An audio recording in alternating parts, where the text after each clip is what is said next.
end the full presentation at this point. We are going to take just a few minutes to answer a few of your questions that have come in. So, Catherine, Tony, do you still have a couple minutes to join us for that? Sure, of course. Fantastic. Give me 1 second, and I will pull up a few of the questions that came in.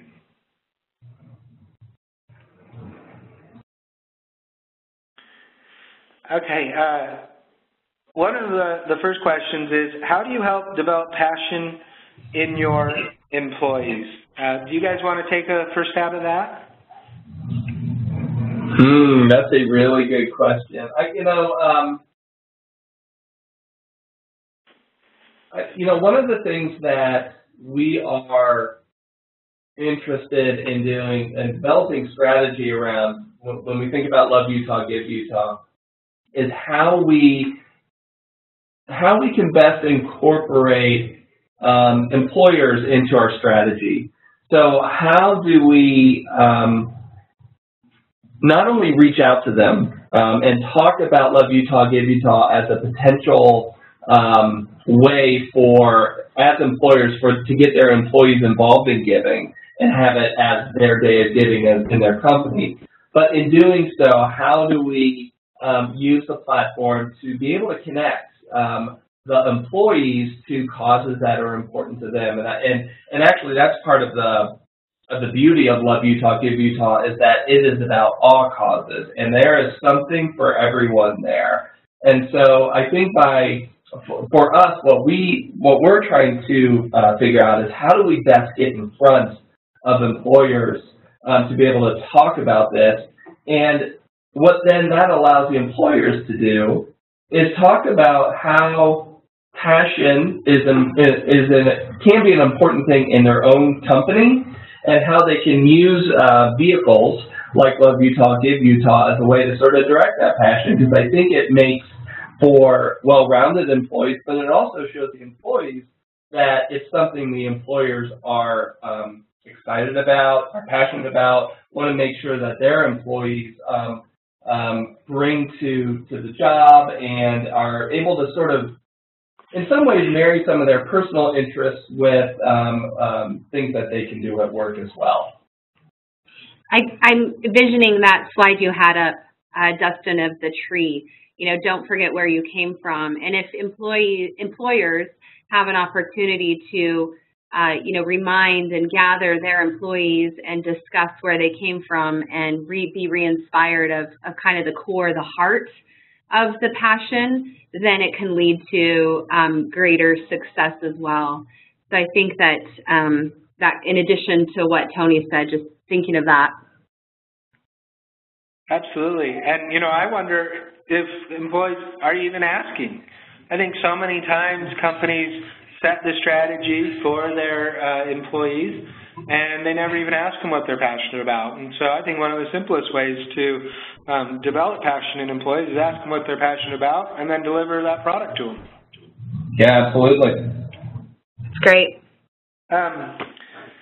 Another question that came in was, how can you find a passionate audience when you may not have the most glamorous product? And, I think, Catherine, you touched on this earlier. We're all, maybe passionate about, something, maybe some event in our lives has inspired us to be passionate about something. Maybe it really resonates with us, but not as much as the group. Do you want to try to address that question? Well, actually, I had this vision come to my mind. I heard somebody talk about there was a product, it was a toilet seat cover that helped you actually use the restroom in a way that was apparently science has said it's beneficial. Well, where do you find the passion around that product, right? How can you talk to your customers about this product that really is maybe hard to get passionate about? Well, I heard somebody on the radio talking about it in the most passionate way and personalized it, talking about how their family, all different ages and backgrounds, utilize this product, and him talking about this product in this passionate way and made it personal really resonated with me, obviously, because I'm talking about it again today. And I think that no matter what your product is, finding an affinity and making it personal and helping people connect with how that can be a solution or address something in their lives can be very beneficial. That is a fantastic story.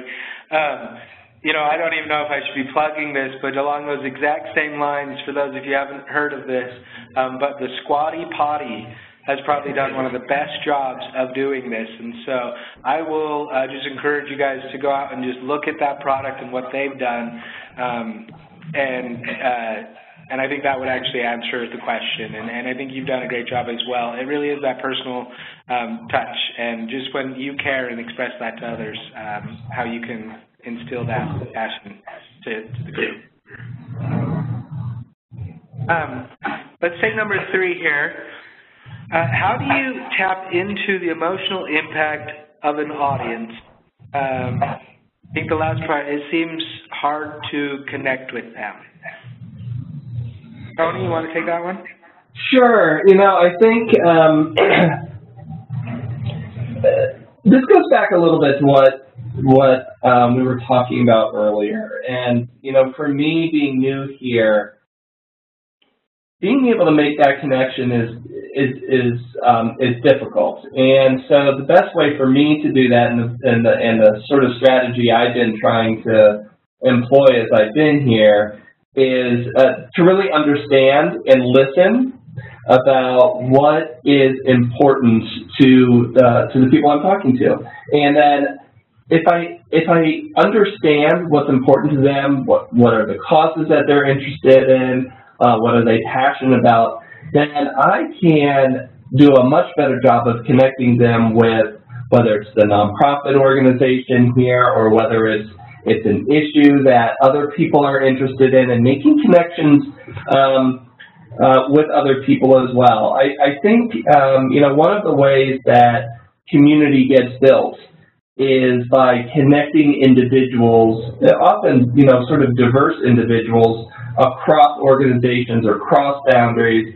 So if we can do a good job of connecting individuals with others who share those same interests, then they together can start to, they can build a movement. They can share their passion together. They can figure out how they can, collectively work with, talk about, provide answers to all kinds of issues, all kinds of causes that are important to them. So I think it is that connection with individuals across interests that is really important.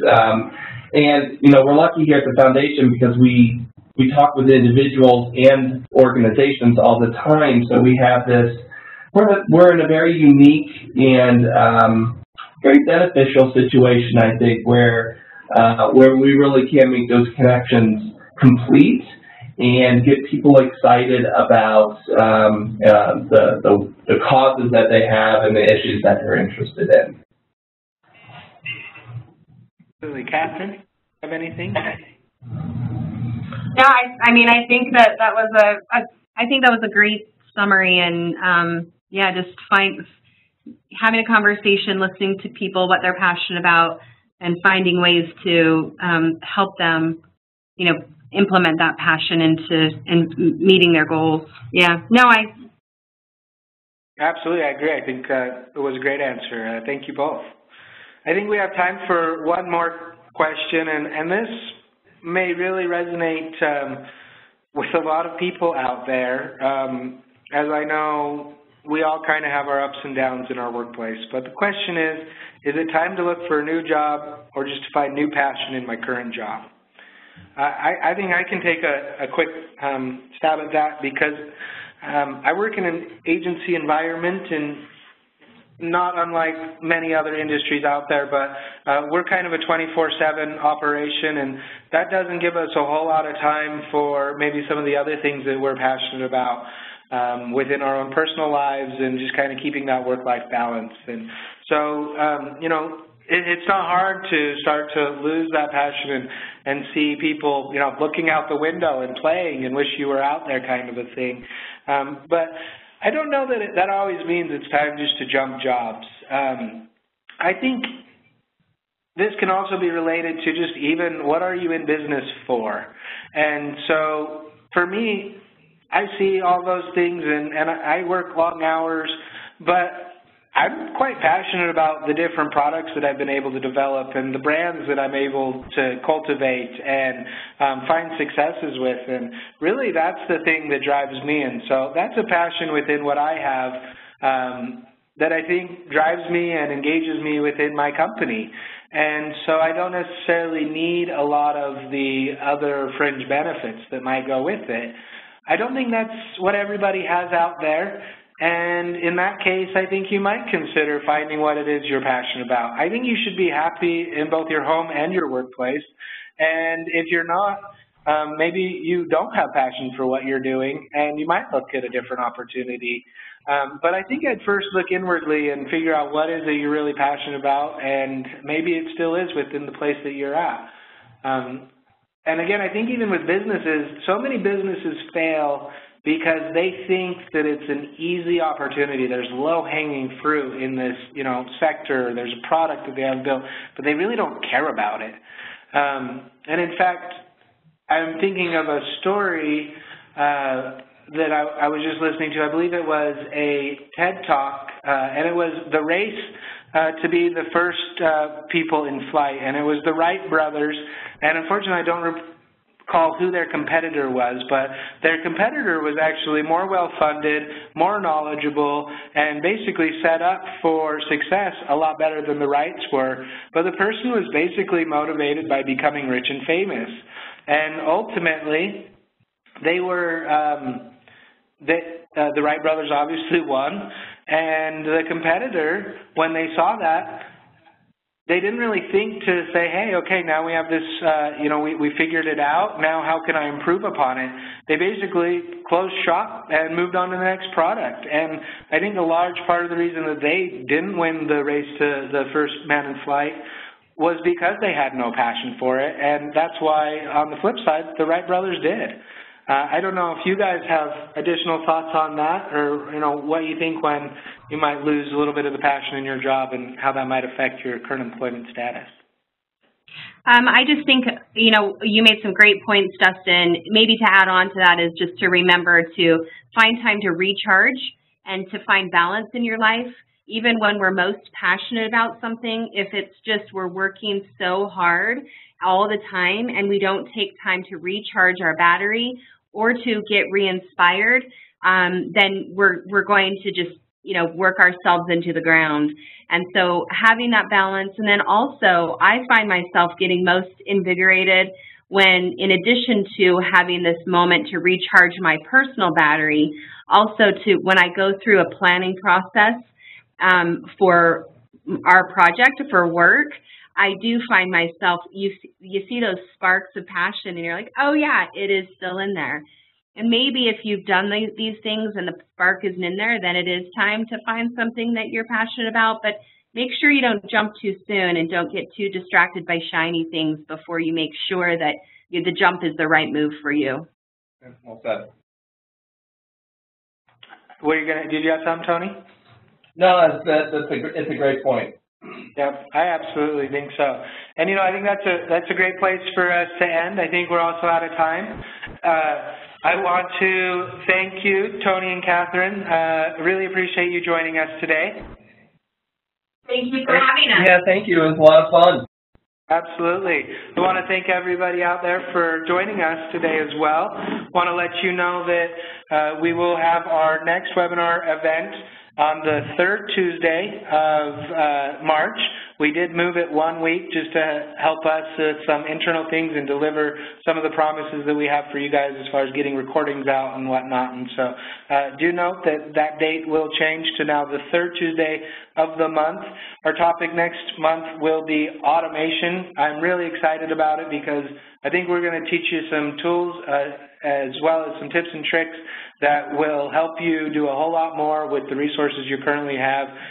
You won't need to, add that head count or additional, budget resources, and there's some really cool ways that you can do this within the marketing world. So we hope you will join us for that. As always, if you have any additional questions or want to contact us, you can reach out at the #FluidWebinarSeries, and you can reach us individually again at GetFluid and at UtahCF. Once more, thank you, and everybody have a nice day.